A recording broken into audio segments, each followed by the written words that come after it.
ভোরবেলাতে চড়ুই পাখি হইচই নাচানাচি শুরু করে, যেন পৃথিবীটাই ওদের। বন্ধুরা, শুভেচ্ছা নাও আহা কি আনন্দ অনুষ্ঠানে। থাকছি আমি মুমতাহিনা, তোমরা থাকো আমাদের সাথে।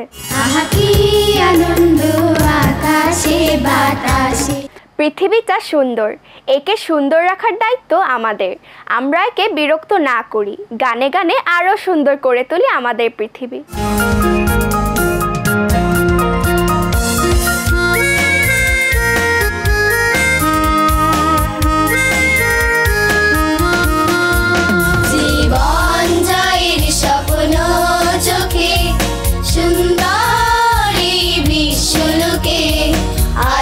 মশাল জেলে উঠেছি, আমি ফুল হয়ে ফুটেছি। জীবন জয়ের স্বপ্ন চোখে, সুন্দরী বিশ্বলোকে আলোর মশাল জেলে উঠেছি, আমি ফুল হয়ে ফুটেছি।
মশাল জেলে উঠেছি, আমি ফুল হয়ে ফুটেছি।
মশাল জেলে উঠেছি, আমি ফুল হয়ে ফুটেছি, আমি ফুল হয়ে ফুটেছি, আমি ফুল হয়ে ফুটেছি।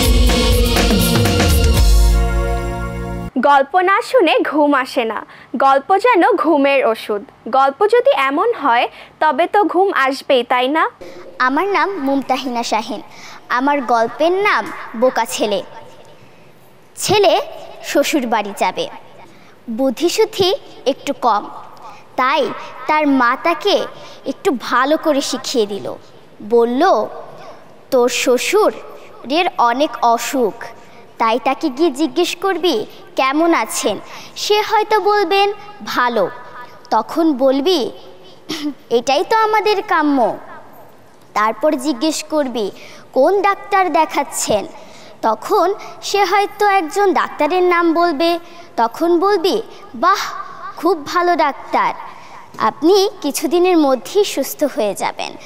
সবসময় হাসি খুশি মুখ করে থাকবি, কেমন?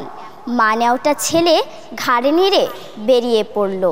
শ্বশুরের ঘরে ঢুকতে ঢুকতে বলল, কেমন আছেন বাবা? শ্বশুর, রোগের জ্বালায় আর বাঁচতে ইচ্ছে করে না, এবার মরলেই বাঁচি। জামাই, এটাই তো আমাদের কাম্য। তারপর আবার হাসতে হাসতে, কোন ডাক্তার দেখাচ্ছেন? শ্বশুর, চটে গিয়ে বললেন, জম। তারপর জামাই বলল, উনি খুব ভালো ডাক্তার, আপনি কিছুদিনের মধ্যেই সুস্থ হয়ে উঠবেন। শ্বশুর জামাইয়ের দিকে তাকিয়ে বেহুশ। এই গল্প থেকে আমরা জানতে পারি ভুল জায়গায় গিয়ে ভুল কথা বলতে নেই। ধন্যবাদ। মেঘরোদ, বৃষ্টি, কচি পাতা আর ফুলে ফুলে সেজেছে বাংলা, তেমনি মিষ্টি বন্ধুরা সেজেছে রঙিন পোশাকে। বর্ণিল সাজে দারুণ লেগেছে তাদের।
বন্ধুরা, গরমে সবার অবস্থা চরমে।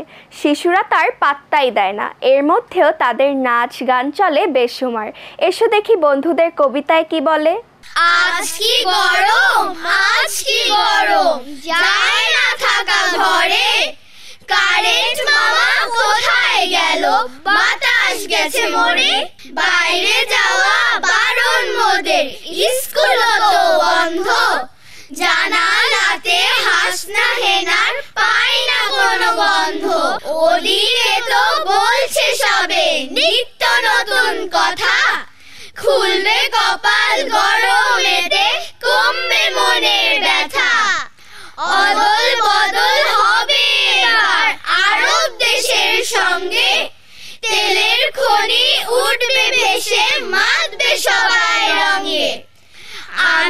তাতে বন্যা হলো, বাংলা হলো হট। জব্বা পরে আরবি ভাষা বলবে ফটাফট। বড় লোকি চালে সবে চড়বে দামি গাড়ি, তেলে জলে ব্যবসা করে গড়বে বিশাল বাড়ি। গরমকে তাই স্বজন ভাবো, অবজ্ঞা না করো। সুযোগ যদি এসেই পড়ে খপাত করে ধরো। সোনালি রোদের আলপনা এঁকে স্বপ্নেরা ভেসে যায় মেঘের সাথে। ছোট্ট বন্ধুরা প্রজাপতির পাখনা মেলে নাচে সেই ছন্দ।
এরই মধ্যে চাকরি প্রার্থীর আগমন।